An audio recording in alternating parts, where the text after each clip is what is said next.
সিনেমার গান নিয়ে, নাটকের গান নিয়ে, আর হচ্ছে অডিওতে আমি যেটা করি মিউজিক ভিডিও। আমি একটা প্রজেক্ট করি নাগরিক টেলিভিশনের বাংলা স্টুডিও, সেটার প্রজেক্ট নিয়ে কাজ করছি। আকাশ মোহাম্মদ মানে নতুন কোনো ধামাকা, ঈদে নতুন কি ধামাকা নিয়ে আসছে? ঈদে ধামাকা বলতে আসলে ঈদে আমার একাই অসংখ্য গান আসবে, অসংখ্য ইউটিউব চ্যানেল থেকে, অসংখ্য কোম্পানি থেকে গান আসবে আমার। আর এই সিনেমার 3টা গানই তো আমার সঙ্গীত পরিচালনায় আমার গাওয়া, একটা গাওয়া আমার, বাকিগুলো অন্য গান।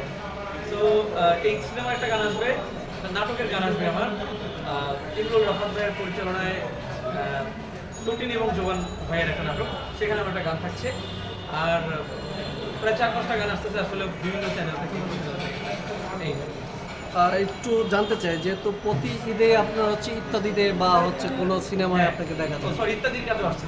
হ্যাঁ, একটু যদি জানতে চাই, যেহেতু অনেকের সাথে আপনার ডুয়েট গান করা হয়, হ্যাঁ। তো কেমিস্ট্রিটা কেরকম? কেমিস্ট্রি আমি সবসময় চেষ্টা করেছিলাম, যখন যার সাথে কাজ করি তার গলায় যে ধরনের গান যাবে তার সাথে আমার কেমিস্ট্রি যেমন হওয়া উচিত আমি সেভাবেই রাখার চেষ্টা করি। এভাবে হয়েছে আসলে। বন্যা তালুকদার এবং হচ্ছে অন্যান্য যেসব আর্টিস্টদের নিয়ে মানে সিলেটে কিছুদিন আগে শুটিং করলেন, তো একটু জানতে চাই যে কাজটা কিরকম বা কি? কাজটা হচ্ছে আইকে মিউজিক স্টেশনের একটা কাজ।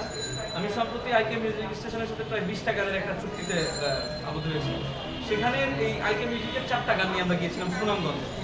আমি ছিলাম, সিমুল হাসান ছিল, বন্যা তালুকদার এবং মোহাম্মদ। আমরা 4জন মিলে 4টা গানের শুটিংয়ে গিয়েছিলাম সুনামগঞ্জে। চমৎকার লোকেশনে গানগুলো চিত্রিত হয়েছে এবং প্রত্যেকটা গানই আমার ভীষণ পছন্দের। একের পরে কাজটা থাকলে আমার বিশ্বাস সবার গানগুলো ভালো লাগে। 4 ধরনের গান। যদি জনপ্রিয়তা না পান তাহলে কি গান ছেড়ে দেবেন, এরকম কোনো সিদ্ধান্ত আছে? না, এটা তো কখনোই না, কারণ গান শুধুমাত্র জনপ্রিয় হওয়ার জন্য।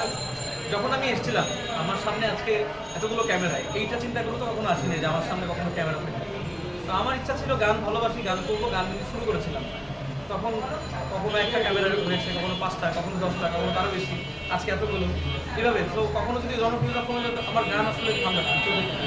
যদি বলি যে হচ্ছে ভিউ সংখ্যা যদি কমে যায় তাহলে মানুষের কিন্তু হয়নি আমার এটা। আলহামদুলিল্লাহ, আমি যখন থেকে শুরু করেছি তখন পর্যন্ত, তখন থেকে আজ অব্দি একটা জায়গায় নিজেকে ধরে রেখেছি, বা আপনারা দর্শক আমাকে রেখেছে।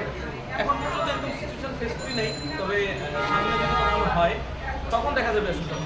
গানের বাজেটে দেখলাম যে সিন্ডিকেটের একটা প্রভাব আছে, সব ক্ষেত্রে। একটু যদি বলেন কি কি ক্ষেত্রে? আমার ক্ষেত্রে যদি সিন্ডিকেটের কথা বলেন, ওইভাবে আমি চেষ্টা করেছি সবসময় আমার কাজ দিয়ে মানুষের মধ্যে থাকার জন্য। তারপর কিছুটা সিন্ডিকেট তো থাকেই, মানে সেটা যদি আমি বলি যে